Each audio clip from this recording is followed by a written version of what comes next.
October 17, Miyerkules, magandang umaga po. Mahigit 1,000 aftershocks na nararanasan sa Visayas matapos ang malakas na lindol noong Martes.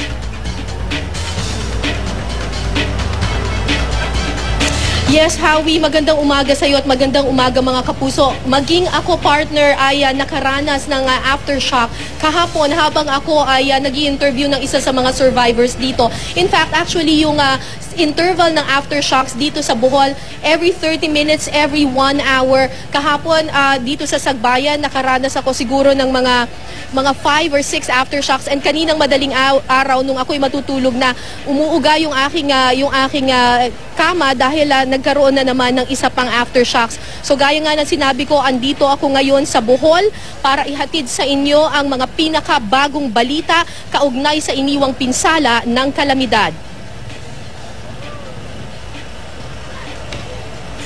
Mga kapuso, nandito ako ngayon sa Sagbayan, Bohol. Ito yung epicenter ng lindol na naganap noong Martes, magnitude 7.2. So isa ito sa mga pinaka-apektado dahil dito, kumbaga, yung pinaka-sentro ng lindol. Yung nakikita ninyo sa aking likuran, ito yung Municipal Hall ng Sagbayan. Ang sabi sa akin, 1995 nung itinayo ito. So almost 20 years old pa lang itong building na ito. Pero ngayon lang ito talaga nakaranas ng ganito kalaking pinsala. Makikita ninyo yung kisame, meron pang mga nakasabit-sabit at meron pang mga, kasi nahuhulog pa yan dahil kahapon patuloy nga yung mga aftershocks dito na medyo malalakas talaga. So unti-unting bumibigay at nahuhulog itong kisame nitong municipal hall na ito. Magtungo tayo dito sa bandang dito ng munisipyo. Makikita ninyo mga kapuso, ito yung entrance ng Sagbayan Municipal Hall.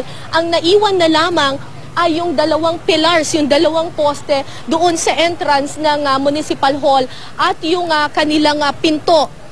Pero talagang everything else talagang badly damaged, badly devastated. Samantala dito sa municipal building ng Sagbayan, naging isang malaking evacuation center ito because the people just refuse to go back to their houses. Ayaw na nilang bumalik sa kanilang mga tahanan dahil every 1 hour nga ay nagkakaroon ng mga aftershocks dito. Nakikita ninyo itong mga taong ito, kaninang madaling araw pa sila nakapila dito. At dito na sila nagpalipas ng gabi, dito na sila natulog kasi ayaw nilang bumalik sa kani-kanilang mga tahanan. Mahaba ang pila, excuse me lang po, salamat po.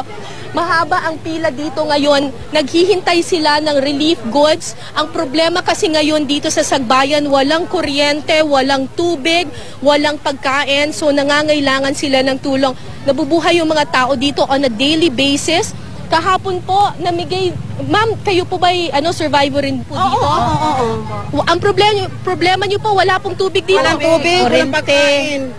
So, paano po kayo kahapon? Ano pong kinain ninyo? Saging. Saging, namutol na lamig saging. Yung kaon. Saging na Oo, walang bigas. Walang bigas. Yes. Kahapon po namigay ng 3 kilo ng bigas. Pero mayroon duhan. Marami kami. kilo lang.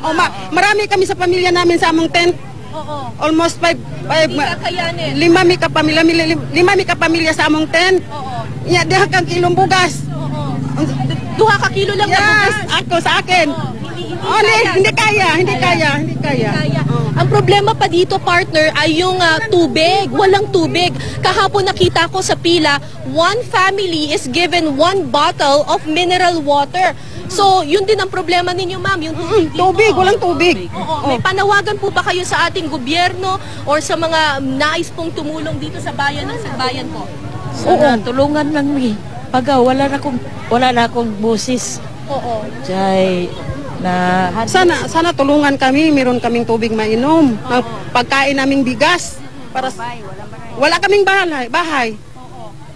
Kasi salamat po. So ang haba-haba na ng pila dito hanggang gabi.